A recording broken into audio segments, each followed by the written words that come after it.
Muhammadur Rasulullah. Di antara bahaya bid'ah yang pertama, bid'ah ini adalah koreksi terhadap Allah dan Rasulnya. Ini betul-betul kelancangan ya, mengoreksi Allah dan apa? Rasulullah sallallahu alaihi wasallam. Karena agama sudah disempurnakan. Allah berfirman, "Al-yawma akmaltu lakum dinakum wa atmamtu alaikum ni'mati wa raditu lakumul Islam dinan." Pada hari ini telah kusempurnakan agama kalian dan telah kucukupkan nikmatku atas kalian dan telah kuridha Islam sebagai agama kalian. Jadi agama sudah sempurna. Karena itu kata Imam Malik rahimahullah, siapa yang berkata ada bid'ah yang baik tidak diajarkan oleh Nabi, maka itu artinya dia telah menyangka Nabi Muhammad berkhianat dalam menyampaikan agama. Karena Allah telah jelaskan bahwa nabinya sudah menyampaikan semuanya, agama sudah sempurna.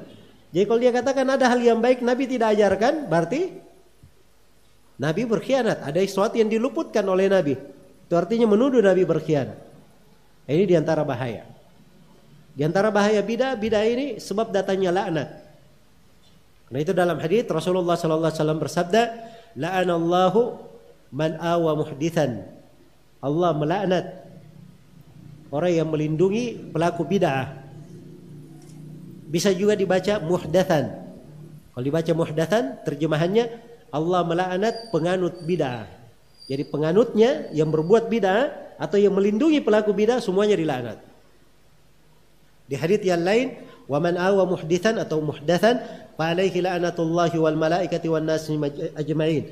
Barang siapa yang melindungi pelaku bid'ah atau menganut bid'ah, maka dia dapat laknat dari Allah, dari malaikat dan dari seluruh manusia. Dan dari bahaya bid'ah ini menyebabkan amalan ditolak, tidak diterima.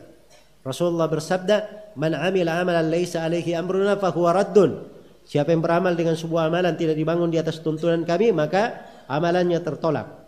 Dari bahaya bid'ah ini, orang yang berbuat bid'ah itu kadang akan dibuat dia semakin lapang di dalam kesesatan. Ini bahayanya bid'ah.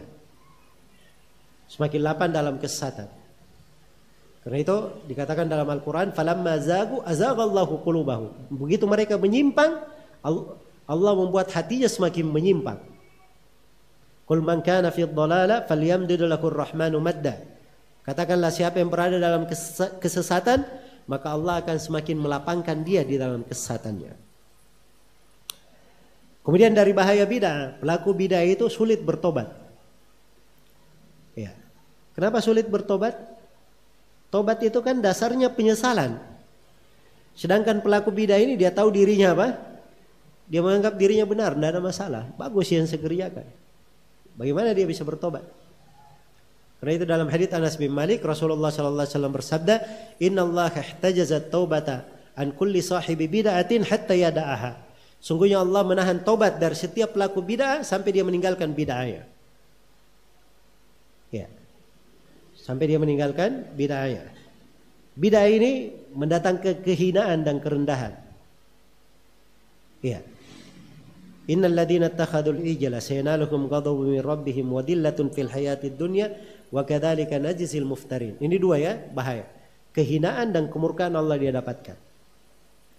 Sungguhnya orang-orang yang menjadikan anak sapi sebagai sembahan, mereka akan mendapatkan kehinaan dari Allah dan kemurkaan.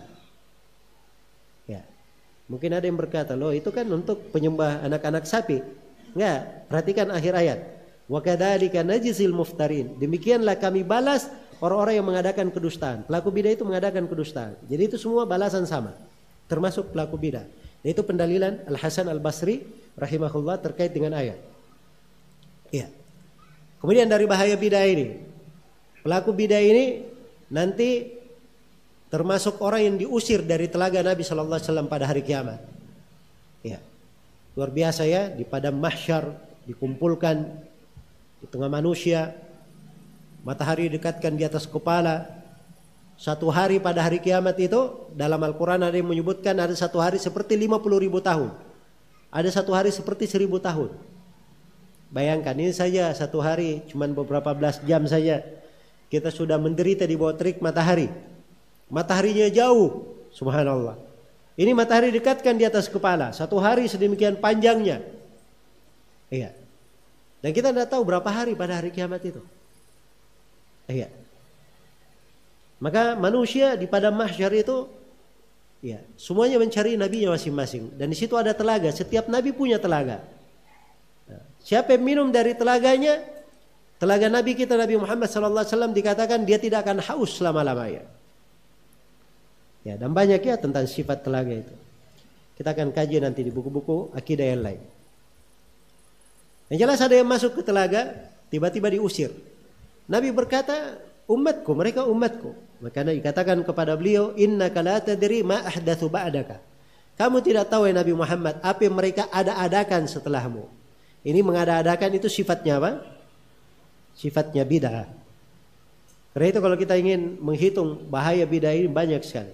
Ada sebagian ulama kita ya menulis buku khusus tentang bahaya-bahaya bid'ah. Iya. Dan disebutkan puluhan bahaya terkait dengan bid'ah tersebut. Baik.